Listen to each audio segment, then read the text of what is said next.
এই কথা শোনার পর আজরাইলকে বলবে, যাও ফেরেশতাদের মৃত্যু দিয়ে দাও, ফেরেশতাদের মউত দিয়ে দাও। ফেরেশতা কয়জন? 100 জন, 200, 5000 তো হবেই নাকি, আরো বেশি?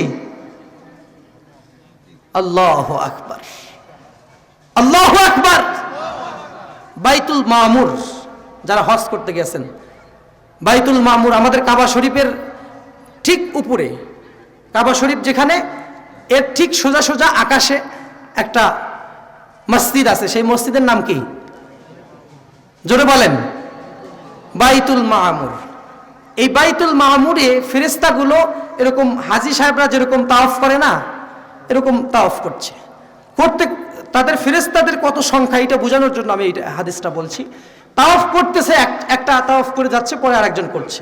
এই যে হাজী সাহেবরা তাওয়াফ করছে, এরকম ভাবেই ঘুরতেছে। ঘুরতে ঘুরতে একজন ফেরেশতা একবার তাওয়াফ করছে, একবার ঘুরছে, ওই ফেরেশতা কিয়ামতের আগ পর্যন্ত আর একবার ঘোরার সুযোগ পাবে না, এত ফেরেশতার লাইন। সুবহানাল্লাহ, এত আসতে বললেন আপনারা। একবার তাওয়াফ করছে, দ্বিতীয়বার সুযোগ পাবে না। কত কোটি কোটি ফেরেশতা আল্লাহ বানায় রাখছে, লাগেই তো এত বাহিনী। আল্লাহর আকাশ, আল্লাহর সাম্রাজ্যও তো বিশাল। আল্লাহু আকবার বলেন, কত বিশাল দেখেন। আমরা যে পৃথিবীতে বসবাস করছি, এই পৃথিবীর চাইতে সূর্য কয় কোটি গুণ বড়, কয় লক্ষ গুণ বড়? 13 লক্ষ গুণ বড়। 13,000 গুণ, কয় গুণ? 13 লক্ষ গুণ বড়। এই সূর্য, এক একটা সূর্য খেয়ে ফেলে দিবে এরকম অসংখ্য তারা আল্লাহ তাআলা গ্যালাক্সির মধ্যে পয়দা করে রেখেছেন। সুবহানাল্লাহ। সেই তারাগুলো কত বড়! এক একটা সূর্যর চাইতে ওই আকাশে যে ছোট ছোট তারা দেখা যায় ঝিঝি পোকার মতো, এই তারাগুলো এক একটা সূর্যের চাইতে 2 কোটি গুণ বড়। সুবহানাল্লাহ। তাহলে পৃথিবীর চাইতে সূর্য কয় লক্ষ গুণ বড়? 13 লক্ষ গুণ বড়। আর সূর্যের চাইতেও এক একটা তারা কয় গুণ বড়? কথা বলেন আপনারা, মুখস্থ করে রাখা লাগবে। আমি চলে যাওয়ার আগে সব প্রশ্ন করব। আমি এখানে বগুড়া থেকে আসছি আপনাদের কাছে এই গাল গল্প শোনানোর জন্য না, কিছু তথ্য আপনাদের দেওয়ার জন্য। আপনাদের কাহিনী শুনে অভ্যাস হয়ে থাকতে পারে, আমি কাহিনী বলি না। ওয়াজ মাহফিল যে উদ্দেশ্যে করা হয়, এই কথা আজকের ওয়াজ মাহফিলে খুব কমই বলা হয়। এলোমেলো গল্প করে চলে যায় 60,000 70,000 টাকা নিয়ে। একটা বিজনেস হয়ে গেছে মাহফিলটা। তাহিরির মতো মানুষের মাহফিলে 30,000 40,000 লোক হয়, আপনারা 1,000 ওইখানে হন না এখনো। প্রকাশ্যে শিরক করে যেই ব্যক্তিগুলো, পা বাড়ায় দেয়, মানুষ সিজদা করে। সিজদা পাওয়ার একমাত্র হকদার কে? আল্লাহ ছাড়া কাউকে সিজদা করা যাবে? যারা সিজদা নিচ্ছে এই সকল পীর, এই সকল ভণ্ড, এদের আস্তানা বাংলাদেশ থেকে আমরা ভবিষ্যতে ধূলিসাৎ করে দেব, ঠিক কিনা? 18 কোটি মানুষের সেন্টিমেন্ট নিয়ে খেলা করা যাবে না। আমরা বুঝে গেছি, আমরা সতর্ক হয়ে গেছি। তোমাদের বানোয়াট ধর্ম আমাদেরকে আর গিলাতে পারবে না, ঠিক কিনা? প্রত্যেকেই আমরা সতর্ক হয়ে গেছি। নামাজ পড়ে না 1 ওয়াক্ত, গাঞ্জা খায় 5 ওয়াক্ত, সে আবার পীর। আবার গাঞ্জা খাওয়ার দলিলও দেয়। আমি অনলাইনে একটা জিনিস দেখলাম, আশ্চর্যের কথা, কথায় কথা চলে আসে। গাঞ্জা খাওয়ার দলিল শুনবেন আপনারা? গাঞ্জা খাওয়ারও দলিল আছে ওদের কাছে, তাও আবার কোরআন থেকে দেয়। নাউজুবিল্লাহ। কোন দলিলটা হলো, তারা বলে যে গাঞ্জা সৃষ্টিটা কার? আপনারা বলেন তো কার সৃষ্টি? ওই গাছটা তো মানুষ বানায় না। গাঞ্জার একটা গাছ আছে, আমি দেখি নাই যদিও। এই গাঁজা বা গাঞ্জা যেটাই বলেন, আমি সঠিক কোনটা এটা জানি না, গাঁজাই নাকি গাঞ্জা। এখন এইটার হলো একটা গাছ হয়। এরা বলে যে এই গাছটা তো আল্লাহই দিছে। কে দিছেন? আল্লাহ। আবার কোরআনে সূরা আর রহমান, সূরা আর রহমানের মধ্যে একটা আয়াত বেশ কয়েকবার আছে, 27 বার। আয়াতটার নাম কি? কি ভাই কথা বলেন না আপনারা? জানেন তো? ফাবি আই আলাই রব্বিকুমা তুকাজ্জিবান। এই আয়াতের অর্থ হলো, তোমরা আমার কোন নিয়ামতকে অস্বীকার করবে? অর্থ কি? হে জিন এবং ইনসান, তোমরা কোন নিয়ামতকে অস্বীকার করবে? এখন যারা গাঞ্জা খায় তারা বলে যে আল্লাহই তো বলছে যে আল্লাহর কোন নিয়ামতকে অস্বীকার করবো, এটাও তো আল্লাহর নিয়ামত, আল্লাহ দিছে। কত বড় বাটপার! এই ভণ্ডদেরকে আপনারা যদি আপনাদের সামনে পড়ে যায়, আপনারা বলবেন গাছ যেহেতু, গাঞ্জা যেহেতু আল্লাহই বানাইছে, এই জন্য তোমরা ওই গাঞ্জাটাকে শুকায়া মডিফাই করে গুঁড়া করে তারপরে ওইটা তোমরা খাও। আল্লাহ যেভাবে বানাই দিছে ওই গাছটা তো তোমরা ওইভাবে চাবাই খাও না, ওইটা আগে শুকাও, শুকায়া গুঁড়া করে মডিফাই করে খাও। এই তো গাঞ্জা খাওয়ার দলিল। তাহলে তোমরা যে ভাত খাও, চাল খাও, ধান, এগুলো আল্লাহ দিছে, সেখান থেকে তোমরা পায়খানা করো, এই পায়খানাও তো আল্লাহর খাবার থেকেই হয়েছে, তাহলে পায়খানা খাস না কে বেটা? ঠিক আছে ভাই, দলিল ঠিক আছে। ওরা যদি বলে গাঞ্জা আল্লাহ দিছে, ফাবি আই আলাই রাব্বিকুমা তুকাজ্জিবান, সুতরাং গাঞ্জা আল্লাহর নিয়ামত, এটা আমরা অস্বীকার করতে পারি না। তাহলে তুমি যে ভাত খাও, ডাল খাও, চাল খাও, এইটা থেকে পায়খানা হয়, ওইটাও তো আল্লাহর দেওয়া খাবার থেকে আসছে, তাহলে নিজের পায়খানা খাও না কেন? যারা দলিল দিবে তাদেরকে আপনারা এইভাবে বলবেন। এই সব ভণ্ড পীরের আস্তানা বাংলাদেশে আর থাকবে না, ঠিক কিনা? নামাজ না পড়ে কোনো মাফ নাই। আর সিজদা পাওয়ার একমাত্র হকদার কে? যেই পীর নিজের পা দুটা বাড়াই দিবে সিজদা করার জন্য, পরে আপনারা পা ধরে উল্টা করে ঝুলাই রাখবেন। কিসের পীর বেটা?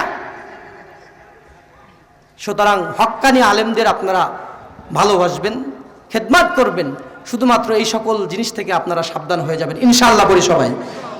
আমি আলোচনা অন্যদিকে নিব না, সময় কম, মূল আলোচনায় ফিরে যাই। কি বলতেছিলাম আপনাদের? হযরত আজরাইল আলাইহিস সালাম আল্লাহর কাছে ফিরে যাবে, বলবে আল্লাহ আপনার আকাশে শুধু ফেরেশতাগুলো বাকি আছে। এবার আজরাইল আলাইহিস সালামকে অর্ডার দেওয়া হবে, যাও ফেরেশতাদের মরণ দিয়ে দাও। হযরত মালাকুল মাউত আল্লাহ তাআলার অর্ডার পেয়ে সবগুলো ফেরেশতার জান কবজ করে ফেলবে, শুধুমাত্র 4 জন বড় বড় ফেরেশতা ছাড়া। কয়জন নাম জানেন আপনারা? বড় বড় 4 জন ফেরেশতার নাম জানেন? এই 4 জন ছাড়া সবগুলো ফেরেশতার জান কবজ করে ফেলবে আল্লাহ রাব্বুল আলামিন।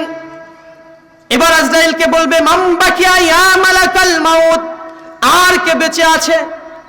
আল্লাহ পাক রব্বুল আলামিনকে লক্ষ্য করে আজরাইল বলবে ইয়া রব্বুল আলামিন, আপনার আকাশেও কেউ নাই, জমিনেও কেউ নাই। আপনার জমিনে যত মানুষ ছিল, যত পশু পাখি ছিল, সবার মৃত্যু দেওয়া হয়ে গেছে।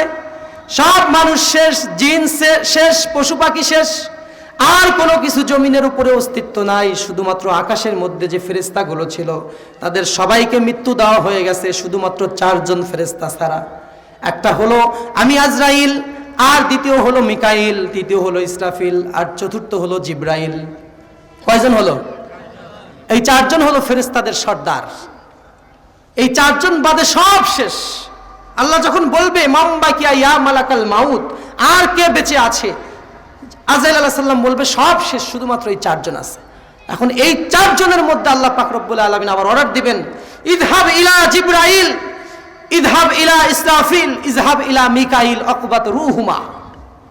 প্রথমে অর্ডার দিবেন ইযহাব ইলা মিকাইল, ইযহাব ইলা ইসরাফিল, ইসরাফিল এবং মিকাইলের কাছে যাও, আকবাত রুহুমা, তাদের জান কবজ করে ফেলো।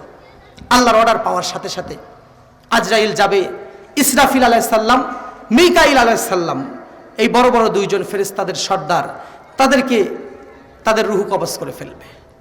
কবজ করার পর আল্লাহর কাছে গিয়ে দাঁড়াবে। আল্লাহর সামনে যাওয়ার সাথে সাথে আল্লাহ পাক রব্বুল আলামিন আবার ডাক দিবি মাম বাকিয়া ইয়া মালাকাল মাউত, আর কে বেঁচে আছে? সব শেষ হয়ে গেল। আল্লাহ তারপরেও বললে আর কে বেঁচে আছে? সময় কিন্তু ঘনাই আসতেছে। একে একে আল্লাহ জিজ্ঞেস করছে আর কে বেঁচে আছে? আজরাইল আলাইহিস সালাম বলছে অমুক বেঁচে আছে। আল্লাহ বলছে পরেরটা অর্ডার হয়ে যাচ্ছে, পরেরটা অর্ডার হয়ে যাচ্ছে।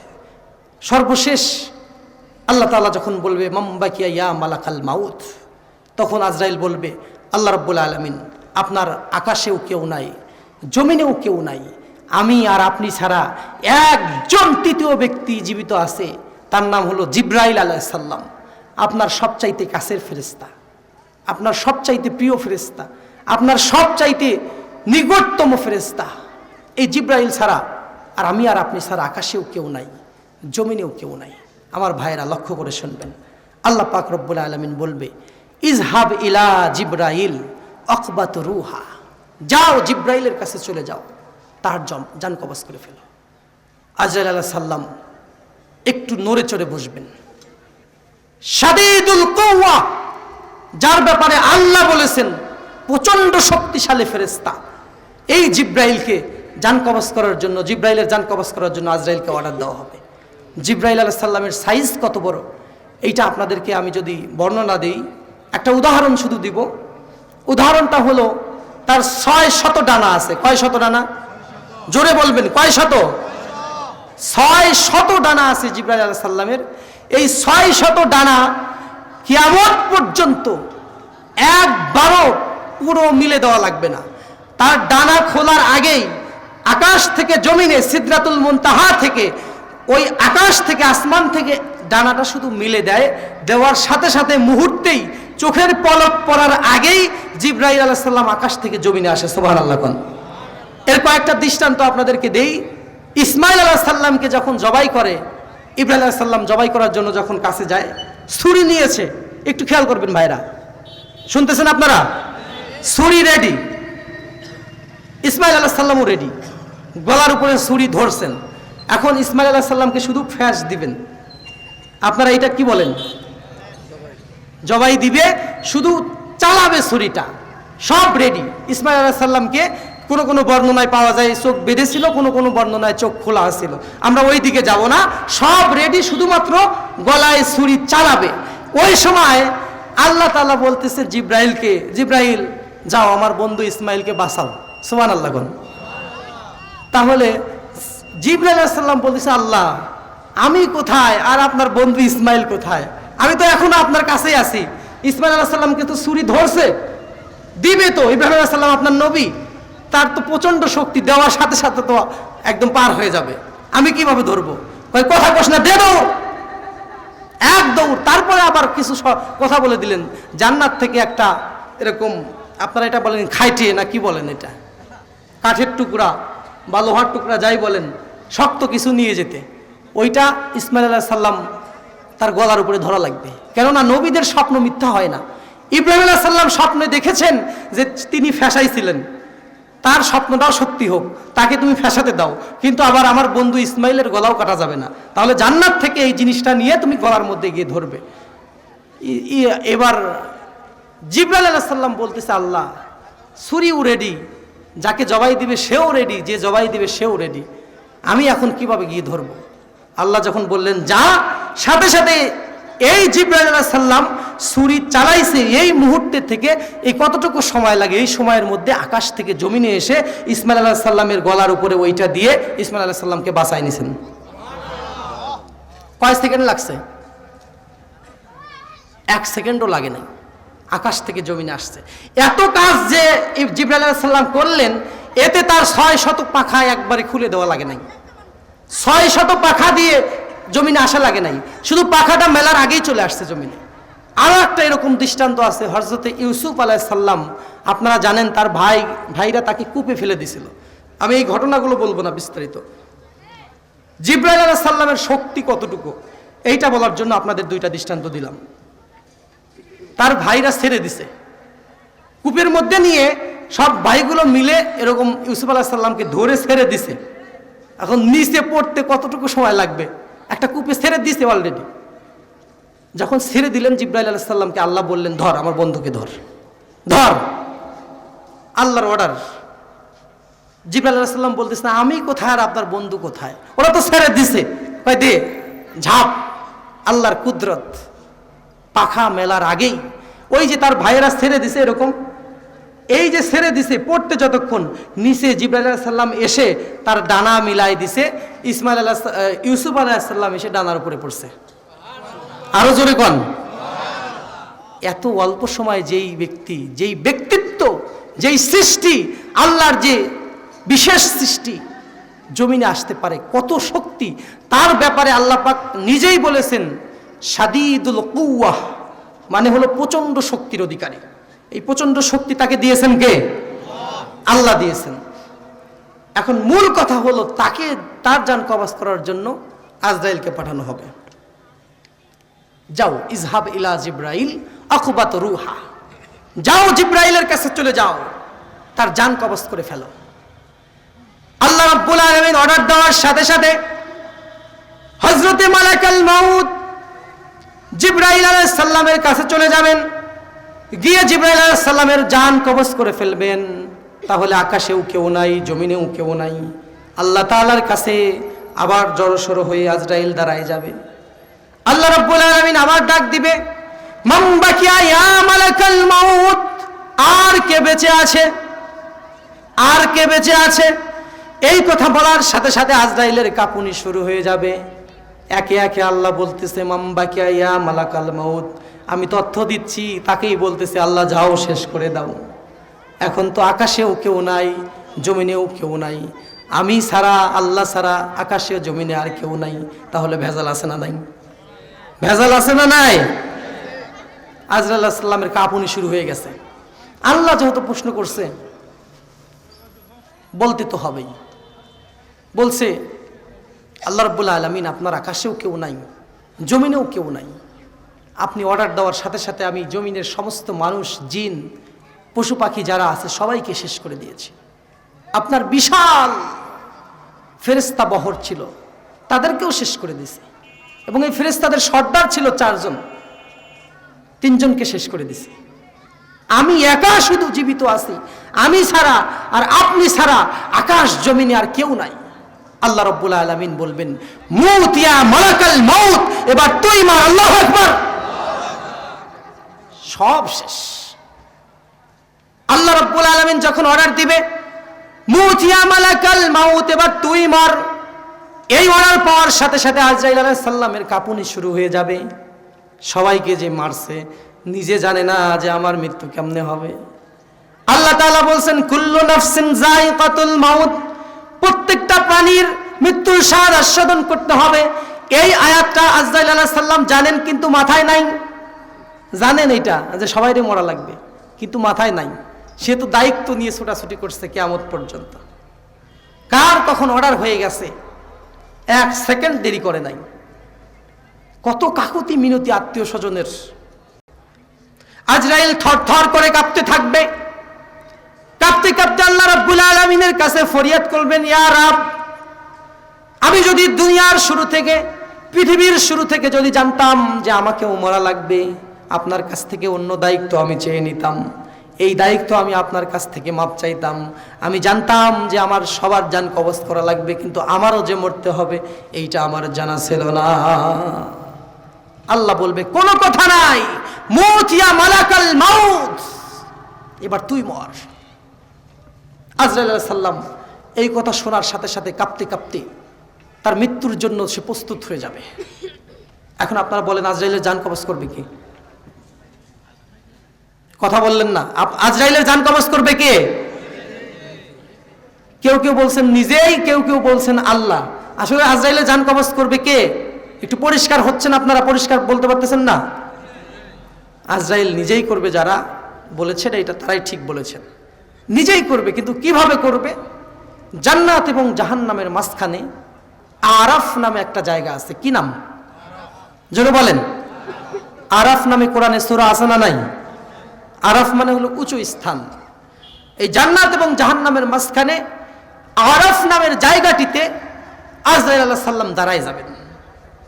দাঁড়ায় গিয়ে এত জোরে একটা চিৎকার দিবে, পৃথিবীর মানুষ যদি ওই সময় জীবিত থাকতো, সবাই তো মারা গেছে, আকাশেও কেউ নাই, জমিনেও কেউ নাই। যদি আকাশ জমিনে ফেরেশতা এবং মানুষের অস্তিত্ব থাকতো, আজরাইল সেদিন যে চিৎকার দিবে, ওই চিৎকারে কারো জান কবজ করা লাগতো না। আজরাইলের এক চিৎকারে সব মানুষ, জিন, পশু পাখি, ফেরেশতা যারা ছিল সবার জান কবজ হয়ে যেত। সবাই কানের পর্দা ফেটে মুহূর্তের মধ্যেই মারা যাইত। এত জোরে বিকট একটা চিৎকার দেবে আজরাইল। তাহলে কত বড় ব্যক্তিত্ব আজরাইল! আল্লাহু আকবার। তারও কি ছাড় আছে? ছাড় নাই। আজরাইল নিজের জান এই চিৎকারের মাধ্যমে নিজেই কবজ করে ফেলবে। আল্লাহ পাক রব্বুল আলামিন পৃথিবীর দিকে লক্ষ্য করবেন, এই দুনিয়াকে ডাক দিবেন, ইয়া দুনিয়া আইনা আশজারুকি, হে দুনিয়া তোর বিশাল বিশাল গাছগুলো কোথায়? ইয়া দুনিয়া আইনা জিবালুকি, তোর বিশাল বিশাল পাহাড়গুলো কোথায়? আইনাল জাব্বারিন, স্বৈরাচারী শাসকগুলো আজকে কোথায়? দুনিয়াকে ডাক দিবে আল্লাহ। বারবার ডাক দেওয়ার পর দুনিয়া থেকে কোনো আওয়াজ আসবে না। আকাশেও কেউ নাই, জমিনেও কেউ নাই, কোনো মানুষের অস্তিত্ব নাই, জিনের অস্তিত্ব নাই, পশু পাখির অস্তিত্ব নাই। এই জন্য আল্লাহ রাব্বুল আলামিন বলবেন লিয়াউম, আজকে ক্ষমতার মালিক কে? সেদিন ক্ষমতার মালিক কে? এই কথা বলার পর কেউ উত্তর দিতে পারবে না। পরিশেষে আল্লাহ রাব্বুল আলামিন বলবেন, নিজেই তিনি উত্তর দিবেন, লিমানিল মুলকুল ইয়াউমুল ওয়াহিদিল কাহ্হার, আজকে ক্ষমতার মালিক পরাক্রমশালী আল্লাহ। ক্ষমতার মালিক কে? 2 দিনের ক্ষমতা পেয়ে 3.5 হাত মানুষ 12 হাত লাভ দেয়, আছে না নাই? ওয়ালা তামশি ফিল আরদি মারহা, খবরদার অহংকার করবি না বান্দা, আল্লাহ সাবধান করে দিয়েছে। কিসের অহংকার করো? ইন্নাকা লান তাখরিকাল জিবালা তুলা, তুমি চাইলে তুমি লাভ দিয়ে পাহাড়ের উপরে উঠতে পারবে না। ওয়ালান তাবলুগাল জিবালা তুলা ইন্নাকা লান তাখরিকাল আরদা, পাওটা দিয়ে জমিনটাকে আঘাত করলে জমিনটা দেবে যাবে না। ওয়ালান তাবলুগাল জিবালা তুলা, তোমার উচ্চতাও পাহাড়ের চাইতে বেশি না। কিসের অহংকার করো? সেদিন আর কেউ থাকবে না, অহংকার করার মতো কোনো ব্যক্তি সেদিন জীবিত থাকবে না। আল্লাহ পাক রব্বুল আলামিন নিজেই বলবেন, আমি ক্ষমতার মালিক। এরপরে এখানে কি শেষ? আপনারা কথা বলছেন না। এই যে সবাই মারা গেল, ফেরেশতারাও মারা গেল, এখানেই কি শেষ? আহা, যদি এখানেই শেষ হতো তাহলে তো ভালোই হতো। কাদের জন্য ভালো হতো? যারা দুনিয়াতে রং তামাশা করে বেড়াইছে, তাদের জন্য ভালোই হতো। আর যদি ওই ময়দানে ওঠা না লাগতো, এখানেই যদি শেষ হতো, তাহলে তাদের জন্য কোনো চিন্তাই ছিল না। যারা দুনিয়াকে মজা লেলো দুনিয়া তুমহারি হে, এই হিসাব মতে যারা চলে, তাদের জন্য ভালোই ছিল। কিন্তু এখান থেকেই আসল খেলা শুরু, ঠিক কিনা? আপনাকে অপমান করেছে, চোখ রাঙিয়ে তাকিয়েছে আপনার দিকে, নিজে অপরাধ করে যেই সকল স্বৈরাচারী লোক আপনাকে আবার নিজেই গালি দিয়েছে, আপনি শুধু দুর্বল ছিলেন, এই জন্য তার প্রতিশোধ নিতে পারেন নাই। ওই ব্যাটার প্রতিশোধ নেওয়ার দরকার আছে না নাই? যারা দুর্বল ছিল, অত্যাচারিত হয়েছে, দুনিয়ার জমিনে অবহেলিত হয়েছে, লাঞ্ছিত হয়েছে, কষ্ট পেয়েছে, তাদের সুখের দরকার আছে না নাই? আর যারা দুনিয়াকে পেয়ে বলছিল দুনিয়াকে মজা লেলো দুনিয়া তুমহারি হে, ওদের জন্য ঝামেলা আছে না নাই? খেলা শুরু হয়ে যাবে। প্রত্যেকটা মানুষকে আল্লাহ আবার জীবিত করবেন। যত মানুষ ছিল সবাই প্রাণ ফিরে পাবে। আখিরাতের ময়দানে সবাই উঠবে, এবং তাদের ওঠার পর এক জায়গায় যখন দাঁড় হবে, আল্লাহ পাক রব্বুল আলামিন একটা ডাক দিবে, আমতাজুল ইয়াউমা আইয়ুহাল মুজরিমুন, পাপী এবং জালিম যারা আছো তারা একটু আলাদা হও। এখন আপনারা এখানে বসে আছেন, সবাই নিশ্চিন্ত বসে আছেন। মাহফিলের চারদিকে মিলিটারি ঘিরে নিছে, র্যাব ঘিরে নিছে, নিয়ে বলতেছে যে তোমরা এর মধ্যে অমুক অমুক কারা আছো, তোমরা একটু বের হও, তোমাদের শনাক্ত করা হয়েছে, পালাবার কোনো জায়গা নাই, তোমাদের ক্রস ফায়ার দেওয়া হবে। নাম ধরে ধরে যদি বলে অমুক ব্যক্তিগুলো এখান থেকে বের হও, এই দলের মধ্যে আপনারা এখানে যত মানুষ আছেন, কিছু মানুষকে যখন বের হতে বলবে, তাদের অন্তরাত্মা কলিজা কেঁপে উঠবে, ঠিক কিনা? আল্লাহ পাক যখন বলবেন ওয়ামতাজুল ইয়াউমা আইয়ুহাল মুজরিমুন, পাপী এবং জালিম যারা আছো তারা একটু আলাদা হও, সাইড হও, সেদিন পাপীদের কি অবস্থা হবে ভাইয়েরা? ভয়ে থরথর করে কাঁপতে থাকবে। কিন্তু ভালো মানুষের দলের মধ্যে মিশে যেতে পারবে না। এই দুনিয়ায় মানুষ ক্ষমতা পরিবর্তন হয়, এক দলের সাথে আরেক দলের মিশে যায়। অনেক আওয়ামী লীগ ছিল, এখন বিএনপির সাথে মিশে গেছে, কথা বলে না। এই সুযোগ দুনিয়াতে আছে না নাই? আল্লাহ যখন বলবে ওয়ামতাজুল ইয়াউমা আইয়ুহাল মুজরিমুন, পাপী এবং জালিম যারা আছো তারা একটু আলাদা হও, সেদিন ভালো মানুষের দলের মধ্যে মুখ লুকায়া তারা বাঁচতে পারবে না। তারা সেদিন বের হয়ে আসবে, সব মানুষের ভিড় থেকে আলাদা হতে থাকবে।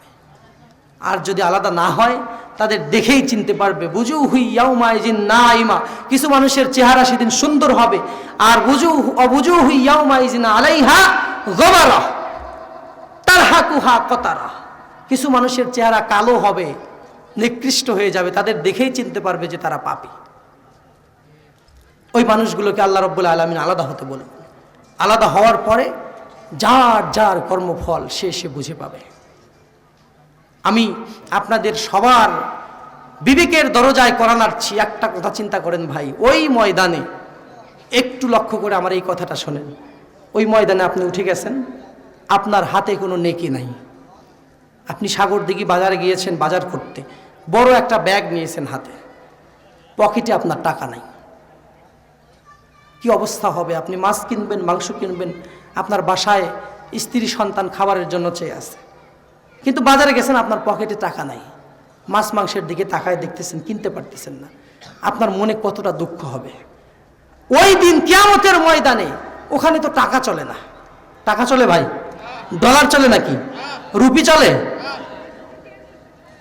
কিচ্ছু চলে না। ডলার, রুপি, টাকা, আরো যা যা আছে, রুবল, এই কারেন্সিগুলো সেখানে চলবে না। ওখানে চলে কি? আমল। কি চলে? নেকি চলে। এইটা আপনার কাছে নাই। আমার টাঙ্গাইলের ভাইরা একটু লক্ষ্য করুন, যদি দুনিয়াতে বাজার করতে গিয়ে টাকা না পান, আবার আপনি বাড়িতে আসার সুযোগ আছে না নাই? সুযোগ আছে বাড়িতে আসার, আবার ইনকাম করার সুযোগ আছে, ইনকাম করে আবার বাজারে গিয়ে আপনি বাজার করতে পারবেন। কিন্তু কিয়ামতের ময়দানে যদি একবার উঠে যান, সেখানে যদি নেকি আপনার না থাকে, দুনিয়ায় ফেরত আসার সুযোগ আছে নাকি? আর দুনিয়ায় ফেরত আসার সুযোগ নাই। ওই দিন আপনার কি অবস্থা হবে ভাইরা? আপনার আমলগুলো এখন থেকে গোছানো শুরু করেন। আমি আপনাদেরকে এখন অনুরোধ করব, এই যে মাদ্রাসা, নাম কি মাদ্রাসার? সবাই বলেন নাই? তার মানে আপনারা জানেন না নাকি? দ্বীনের খেদমত হয় এখানে। আপনাদের ভবিষ্যৎ সন্তান, ভবিষ্যৎ প্রজন্ম এখান থেকে গড়ে ওঠে। যেই জাতি তার নিজেদের ভবিষ্যতের কথা চিন্তা না করে, ওই জাতি আস্তে আস্তে বিলীন হয়ে যায়, শেষ হয়ে যায়। আপনি ইসরায়েলের দিকে তাকান, ইসরায়েল ছোট্ট একটা এতটুকু রাষ্ট্র, সারা পৃথিবীর মানুষের তারা টেক্কা দিয়ে বেড়ায়। তারা তাদের ভবিষ্যৎ প্রজন্ম সম্পর্কে খুবই সচেতন। একটা বাচ্চা, একজন মা যখন কনসেপ্ট করে, ডেলিভারি করার আগেই সরকারি কাস্টডিতে তাকে নিয়ে নেয়, তাকে এমনভাবে খাওয়া দাওয়া করায়, ওই সন্তানের মা যেন কোনো অভাব না বুঝতে পারে, কোনো টেনশন যেন না হয়, কোনো কষ্ট যেন না হয়, সব কিছু সরকার দেখভাল করে। কেন? তার পেটে যে সন্তান আছে ওইটাতে যেন কোনো ইফেক্ট না হয়। আবার সুন্দর করে তার ডেলিভারির ব্যবস্থা করে। ডেলিভারি করার পর তার খাবার দাবার নিয়ে কোনো বাবা মার যেন টেনশন না হয়। এই সন্তানটাকে এরকম করে গড়ে তোলে, সন্তান যাতে ট্যালেন্টেড হয়, তাদের জাতিকে যেন আগায় নিয়ে যেতে পারে। এই জন্য অল্প মানুষ হলে ওরা সব প্রশিক্ষিত মানুষ। আপনার ভবিষ্যৎ প্রজন্ম, আপনার সন্তান ভালো হবে কি খারাপ হবে, এইটা ডিপেন্ড করবে আপনাদের প্রচেষ্টার উপরে। ঠিক কিনা ভাই? আপনি এখন মারা যান, আপনার সন্তান আপনার জানাজাটা করতে পারবে কিনা এই বিষয়ে আপনার কাছে নিশ্চয়তা নাই। ঠিক কিনা বলেন? আপনি মারা গেলেন, আপনাদের এই মসজিদের ইমাম সাহেবকে ডেকে নিয়ে আসা হলো। আমার কথা খেয়াল করবেন ভাই, অবাস্তব কোনো বানোয়াট কথা আমি বলি না। আপনাদের মসজিদের ইমাম সাহেবকে ডেকে নিয়ে আপনার জানাজা করতেছে, আপনার সন্তান আপনার জানাজায় ইমামতি করতে পারতেছে না, এর চেয়ে দুর্ভাগ্য আর আছে? এখানেই শেষ নয়, আপনার সন্তান জানাজা করতে পারবেই না, মসজিদের ইমাম সাহেব জানাজা করাবে, আপনার সন্তান পিছনের কাতারে দাঁড়ায় থাকবে ওযু ছাড়া। কি ছাড়া? কারণ আপনি ওকে ওযু করা শিখান নাই, ওকে মাদ্রাসায় দেন নাই আপনি। এই জন্য সন্তানগুলোকে মাদ্রাসায় দেওয়ার দরকার আছে না নাই? মাদ্রাসা যারা করেছে তাদের সাহায্য করার দরকার আছে না নাই? যদি আজকেই সাহায্য করেন, আজকে এই সাগরদিঘি বাজারের আশেপাশে 1 শতক জমির দাম মনে করেন 1 লাখ টাকা, 10 বছর পর কি 1 লাখ টাকা থাকবে? আজকে আপনি 50 টাকা দান করলেন, এই 50 টাকা কিয়ামতের ময়দানে কত কোটি টাকা হবে। সুবহানাল্লাহ।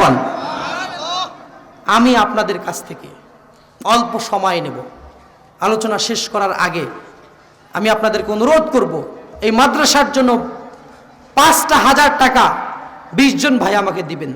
5,000 করে টাকা, কে কে আছেন আগে একজন করে হাত তোলেন। আপনারা দানের ক্ষেত্রে উৎসাহিত করবেন, একজন দিলে আরেকজন দিতে চাইবে। কেননা এইটা হলো মানুষের জন্য একটা ভালো কাজের প্রতি উৎসাহ দান করা। আপনি এখন দিলেন, দেখা যাচ্ছে আপনাকে দেখে আরেকজন দিল, তাহলে আপনি দিলেন এক সওয়াব, আপনাকে দেখে আরেকজন দিল, ওটাও একটা সওয়াব। লা হাসাদা ইল্লা ইসনাইন, দুইটা জায়গা ছাড়া কোথাও হিংসা করা জায়েজ নাই। একটা হলো জ্ঞানের ক্ষেত্রে আর একটা হলো দানের ক্ষেত্রে। সুবহানাল্লাহ। 5,000 টাকা ভাই, বগুড়া থেকে এসেছি, আপনাদের জন্য দোয়া করব প্রাণ খুলে, আপনাদের ভবিষ্যৎ প্রজন্মের জন্য, আপনাদের কবরে চলে গেছে অতীতে যারা বাবা মা, তাদের জন্য, সবার জন্য দোয়া করব। একটু ভাইরা অল্প সময় আমাকে একটা মোবাইল দেন, ঘড়ি নাই।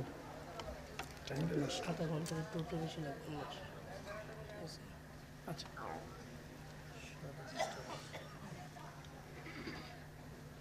কি ভাইজান আপনারা খাতা কলম একটু নেন, যদি কেউ এখন দিতে হবে এমনটা নয়, আপনারা লিখে দেন, পরিশোধ করার দায়িত্ব আল্লাহ রাব্বুল আলামিন নিয়ে নেবেন ইনশাআল্লাহ।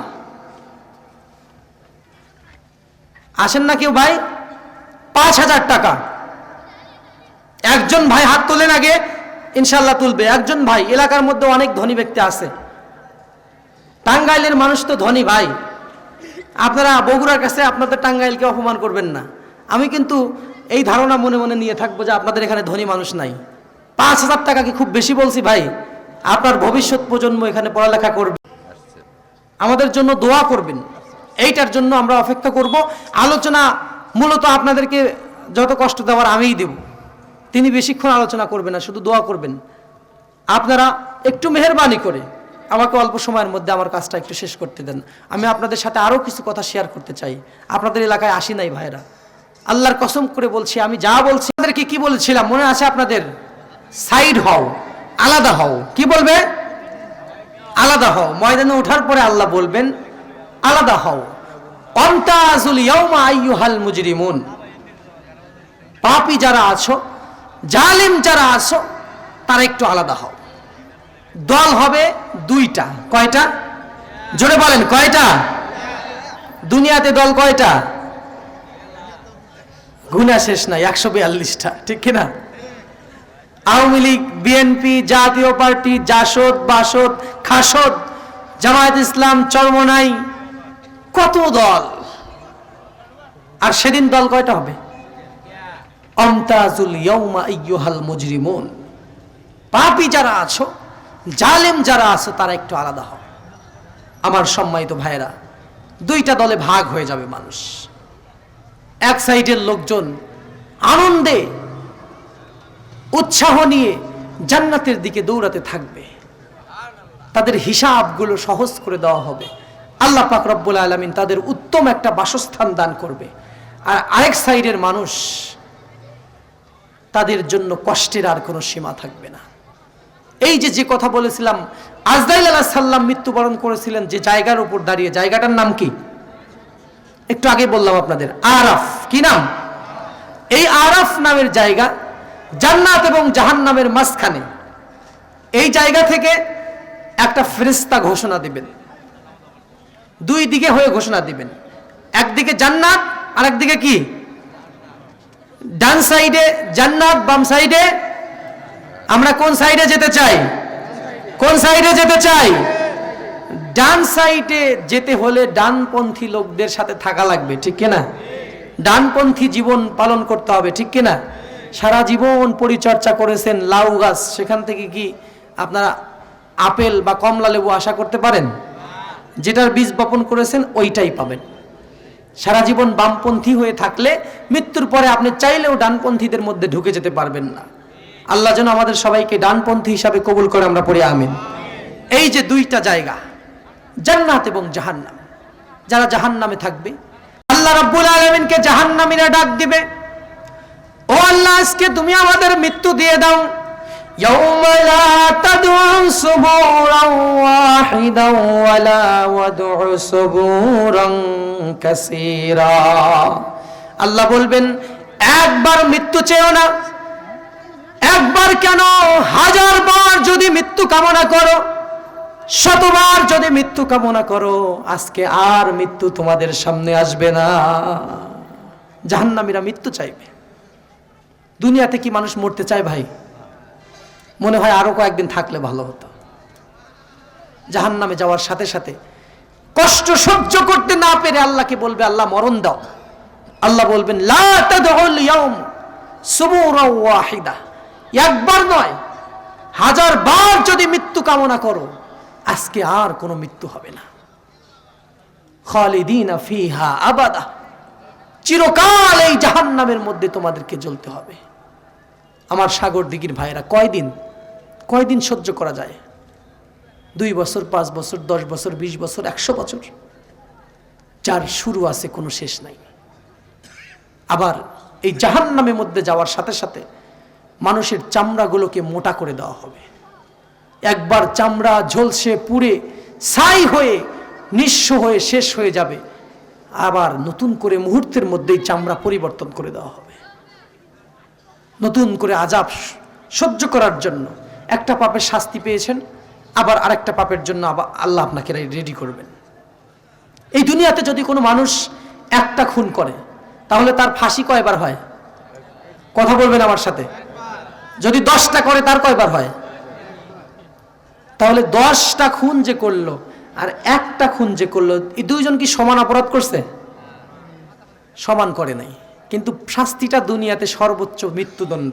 একটা জীবন একবারই আমরা শেষ করতে পারবো, একটা মৃত্যুদণ্ড দিতে পারবো। তাহলে যে 10 জনকে খুন করলো, ওর শাস্তি কি দুনিয়াতে পুরা হয়েছে?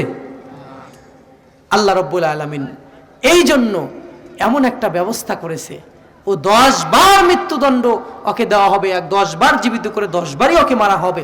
যতটুকু করেছে ততটুকুই আল্লাহ বোঝাই দেবেন। এটাই হলো আল্লাহর বিচার ব্যবস্থা। ওই বিচার ব্যবস্থার মুখোমুখি আমাদের হতে হবে। এই কষ্ট সহ্য করতে করতে জাহান্নামীরা চিৎকার করে মৃত্যু চাইবে। একজন ফেরেশতা আসবে, জাহান্নামের কিনারায় দাঁড়াবে, দাঁড়ায় বলবে, ইয়া আহলান নার, তোমরা যারা জাহান্নামে আসো, তোমাদের আর কখনো মরণ তোমাদের কাছে আসবে না। অর্থাৎ মরণের ছুটি দিয়ে দেওয়া হবে। ওই যে জান্নাত এবং জাহান্নামের মাঝখানে যে জায়গাটা, ওই জায়গাটা একটা খাসি নিয়ে আসা হবে, সাদা ধবধবে একটা খাসি। খাসির গায়ে লেখা থাকবে মিম আও তা, এর মানে মাউত। কি লেখা থাকবে? মাউত, মৃত্যু। এই মৃত্যু নামক খাসি নিয়ে আসা হবে।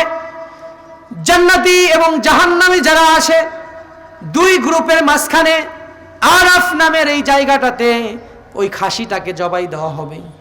জবাই দিয়ে ফেরেশতারা ঘোষণা করে দিবে, মৃত্যু নামক একটা জিনিস ছিল, দুনিয়াতে যতই সুখে থাকো অথবা যতই কষ্টে থাকো, কিছুক্ষণ পর, কিছু সময় পর মৃত্যুর ঘন্টা বেজে যায়, তোমাদের অবস্থার পরিবর্তন হয়ে যায়।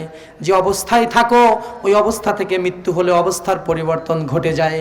কিন্তু আজকে যারা যেখানে আছো, যে দল যে সাইডেই থাকো না কেন, খালিদিনা ফিহা আবাদা, আর কখনো অবস্থার পরিবর্তন হবে না। কোনো মরণ নাই। মরণ যে জিনিসটা ছিল, ওই জিনিসটাকেই জবাই করে দেওয়া হলো, মানে মৃত্যুরই সেদিন মৃত্যু হয়ে যাবে। এখন এই ঘোষণা আসার পর যারা জান্নাতে থাকবে, তাদের সুখের কোনো সীমা থাকবে না। এই যে সুখ শান্তিতে আছি, এইভাবে চিরদিন থাকতে পারবো, চিন্তা করে তারা খুশি হয়ে যাবে। আর যারা জাহান্নামে আছে, তাদের দুঃখের কোনো সীমা থাকবে না। তারা কাঁদতে থাকবে, চিৎকার করতে থাকবে, আর আল্লাহকে বলবে, আল্লাহ মৃত্যু দাও, মৃত্যু হয়ে যায়, শেষ হয়ে যায়। সময় যেন কাটে না। দুনিয়াতে সময়টা কেটে যায় ভাই। যারা মাহফিলে আছেন তাদের সময়টাও পার হয়ে যাচ্ছে। যারা যাত্রার প্যান্ডেলে আছে আজকে, তাদের সময়টাও পার হয়ে যাচ্ছে। আশেপাশে অনেকেই ঘোরাঘুরি করছে, মেলায় গেছে, দোকানে গেছে, তাদের সময়টাও পার হয়ে যাচ্ছে। সময় আমাদের প্রত্যেকের পার হয়ে যাবে, শুধুমাত্র এই সময়ের কর্মফলটা বাকি থাকবে। জাহান্নামে সময় যাবে না, সময় কাটবে না। আজকে দুনিয়াতে সময় চলে যাচ্ছে, ওই দিন সময় বন্ধ হয়ে যাবে জাহান্নামীদের জন্য। সময় মনে হয় নড়ছে না, চিৎকার করতে করতে থাকবে।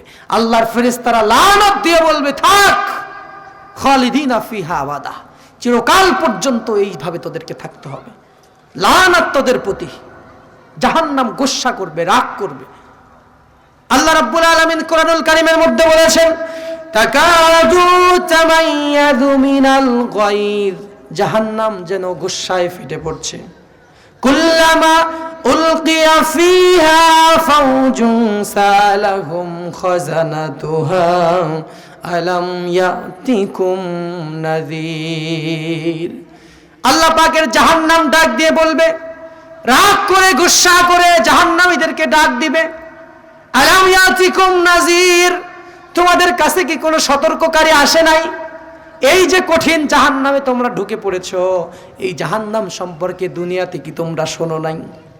আজকে হুজুর গলা ফাটায় আওয়াজ করতেছে আর তুমি বাইরে মোবাইল টেপো, আছে না নাই? শুক্রবারের দিন হুজুর ওয়াজ করে জুমার সময়, হুজুরের 14 গোষ্ঠী উদ্ধার করার জন্য ওয়াজ করে না। হুজুর চায় এলাকার লোকগুলো ওয়াজ শুনুক, একটু সতর্ক হোক। আমাদের সমাজের যুবক ছেলেপেলেগুলো বাইরে দাঁড়ায় দাঁড়ায় মোবাইল টেপে। আল্লাহর সাথে কত রাগ, মসজিদের মধ্যে একামত শুরু হলে তারপরেই ঢোকে, এমন যুবক আছে না নাই? অভাব নাই। মসজিদের 5 কাতার যদি পুরো হয়, আপনি নামাজের সময় দেখবেন হয়ে গেছে পুরা মসজিদ বুক। ওরা শুধু আসে নামাজটা শুরু করলে কোনো মতে গিয়ে পড়বে। একটু আগে যাও না, তুমি যে জায়গায় দাঁড়ায় আছো ওই জায়গায় পড়লে, ওই জায়গায় যদি মরে যাও তোমার জাহান্নামে ছাড়া জাহান্নাম যাবে কি জান্নাত যাবে কোনো গ্যারান্টি নাই। কিন্তু একটু সামনে মসজিদ, মসজিদের মধ্যে গিয়ে মরো, তাইলে নিশ্চিত জান্নাত। ঠিক কিনা ভাই? আহারে আমার যুবক ভাইয়েরা, এটা বোঝো না কেন? কেন মোবাইল চাপাচাপি করো বাইরে দাঁড়ায় থেকে? আজকে এখানে কথা হচ্ছে, আশেপাশে কেন ঘুরছো? কি জন্য বাইরে দাঁড়ায় আছো? যুবক ভাইরা একটু খেয়াল করো, জাহান্নাম সেদিন বলবে এই সকল যুবকদের, আলাম ইয়াতিকুম নাযীর, তোমাদের কি কিছু সতর্ককারী তোমাদের কাছে যায় নাই? তোমাদের কি কেউ বলে নাই এই জাহান্নাম সম্পর্কে? তারা বলবে, ক্বালু বালা ক্বাদ জাআনা নাযীর, হ্যাঁ আমাদের কাছে সতর্ককারী এসেছিল। ক্বালু বালা ক্বাদ জাআনা নাযীর, সতর্ক করেছে আমাদেরকে, বুঝাইয়েছেন, বারবার বলেছেন, মসজিদে বলেছেন, ওয়াজ মাহফিলে বলেছেন, জাহান্নামের ভয় আমাদের দেখাইছেন। আলাম ইয়াতিকুম নাযীর, অবশ্যই আমাদের কাছে এসেছিল। আমরা যদি তার কথাগুলো শুনতাম, হুজুর মাহফিলে কি বলেছিল কথাগুলো যদি মনোযোগ দিয়ে শুনতাম, মা কুন্না ফি আসহাবিস সাইর, আজকে কঠিন জাহান্নামে আমাদের আশা লাগতো না। ওই দিন বলে আর কোনো লাভ হবে না।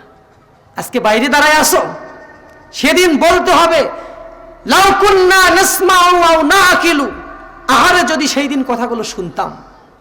নাসমাউ মানে শুনতাম, আও নাকিলু মানে হলো মানতাম। যদি হুজুরের কথাগুলো সেদিন শুনতাম এবং মেনে নিতাম, মা কুন্না ফি আসহাবিস সাইর, আজকের এই কঠিন জাহান্নামে আমার আর আশা লাগতো না। আফসোস করবে মানুষ। আজকে কোথায় ঘুরছো? এতবার ডাকা হচ্ছে ইসলামের দিকে, তোমার ইসলামের কথা মনে পড়ে না। মসজিদের বাহিরে গিয়ে দাঁড়ায় থাকো, খুতবা শুরু হয়, নামাজ শুরু হয়, এরপরে তুমি মসজিদে ঢুকো, একটু মসজিদে আগে যেতে মন চায় না। আজকে এসেছো বক্তা দেখতে, বক্তার চেহারা দেখতে, অমুক সাব আসবে তমুক সাব আসবে, তার চেহারা দেখার জন্য আসছো। সাইডে বসে আছো, চেহারা দেখে চলে যাবা। এই সকল মানুষগুলো আল্লাহ পাক রব্বুল আলামিন কুরআনুল কারীমের সূরাতুল মুলকের মধ্যে সব বলে দিলেন। এখন যদি সূরা মুলক খুলে একটু তোমরা পড়ো, কিয়ামতের দিন কি অবস্থা হতে চলছে ওইটা তোমরা বুঝতে পারবা। সেদিন আমরা চিৎকার করে বলতে থাকবো, লাউ কুন্না নাসমাউ আও নাকিলু মা কুন্না ফি আসহাবিস সাইর, আর যদি সেই দিন কথাগুলো শুনতাম আর যদি মেনে নিতাম, মা কুন্না ফি আসহাবিস সাইর, এই যে সাইর নামক দোজক, এই কঠিন জাহান্নামে আমাদের আর আশা লাগতো না। এই আফসোস করে সেদিন আর কোনো লাভ হবে নাকি? কথা বোঝেন না আমার? লাভ হবে? ওই দিন আফসোস করে আর কোনো লাভ হবে না। সময় থাকতে বোঝার চেষ্টা করুন। এখন এই যে আরাফ নামের জায়গা, এই পাশের লোকদের কথা আমি কিছুটা বললাম, এখন এই পাশের লোকদের কথা বলেই আমি শেষ করব। যারা এত কষ্টে আছে তাদের জন্য সময় ফুরাবে না, তাদেরকে বলা হবে সারা জীবন এখানে থাকবে, খালিদিনা ফিহা আবাদা। এর বিপরীত সাইডে যারা থাকবে তাদের সুখের আর কোনো সীমা থাকবে না, শুধু সুখ আর সুখ, আরাম আর আরাম, আরাম আর দুনিয়াতে শুধু ব্যারাম আর ব্যারাম। 50 বছর হয়ে গেলে হাঁটুতে ব্যথা, কোমরে ব্যথা, মাজায় ব্যথা, আছে না নাই? শুধু ব্যথা আর ব্যথা। আর জাহান্নাম এবং জান্নাতে যখন থাকবে তখন আপনার শরীরটাকে ফিট করে দেওয়া হবে, আপনার শরীরে কোনো ব্যথা থাকবে না, একদম ফিট। বয়স হবে 30 অথবা 33, 30 অথবা সালাসুন, বয়স হবে 30 অথবা 33। আর লম্বায় উচ্চতা হবে 60 হাত। কয় হাত? বর্ণনাগুলো খুব ভালো করে মনে রাখবেন, পকেটে তুলে নিয়ে যাবেন, আজকের পরে যেন আপনাদের মনে থাকে। আমি খুব সোজা ভাষায় বলি ভাই, লম্বায় কয় হাত হবে আর বয়স কত হবে? সালাসুন। 60 হাত কেন হবে? কারণ জান্নাতীদের হুর থাকবে 60 হাত। আপনি যদি 3.5 হাত হন তাহলে তো হুরদের পকেটে উঠে আপনার ঘোরা লাগবে, ঠিক কিনা ভাই? আপনি 3.5 হাত আর জান্নাতি হুর হলো 60 হাত। এখন 60 হাত হুরের কাছে আপনি 3.5 হাত, তাহলে তো পকেটে ওঠা ছাড়া আর কোনো বুদ্ধি আছে? এই জন্য আপনাদেরকেও সেদিন 60 হাত করে আল্লাহ বানাবে। সুবহানাল্লাহ। কোন লাম্মা খালাকাল্লাহু আদামা ওয়া কানা তুলুহু 60 জিরাআন। আল্লাহ যেদিন আদম আলাইহিস সালামকে বানাইছিলেন, আমাদের পিতা আদমকে আল্লাহ 60 হাত করে বানিয়েছিলেন। আমরা আদম সন্তান যারা জান্নাতে যাব সবাইকে 60 হাত করে বানাবেন কে? 60 হাত হয়ে গেল উচ্চতা, ফিটেস্ট বডি 30 অথবা 33, সালাসুন 30 বছরের বয়স, 60 হাত উচ্চতা, চেহারা হবে সুন্দর, টকবাগে যুবক। জান্নাতে যখন যাবেন, আহলুল জান্নাতি জুরদা ওয়া মুরদা, শরীরে অবাঞ্ছিত কোনো লোম থাকবে না, মুখের মধ্যে কোনো দাড়ি থাকবে না, দাড়ি ছাড়াই জান্নাতীদেরকে জান্নাতে উঠাই দিবেন। দুনিয়াতে কষ্ট করে যারা নবীর এই সুন্নতটা রেখেছেন, কিয়ামতের দিন জান্নাত যখন পাবেন তখন আর আপনার এই দাড়ি রাখা লাগবে না, আল্লাহ দাড়ি ছাড়া জান্নাতে তুলে দিবেন এবং শুধু মোষ থাকবে। তাহলে বয়স কত হবে? কথা বলবেন, বয়স কত? আর লম্বা কয় হাত? এরপরে দাড়ি থাকবে না, মোষ থাকবে। এত সুন্দর চেহারা, আপনি একটু কল্পনা করবেন মনে মনে আপনার চেহারাটা কেমন হতে যাচ্ছে। এরপরে আল্লাহ রাব্বুল আলামিন ইহাল্লাউনা ফিহা মিন আসাবিরা ওয়া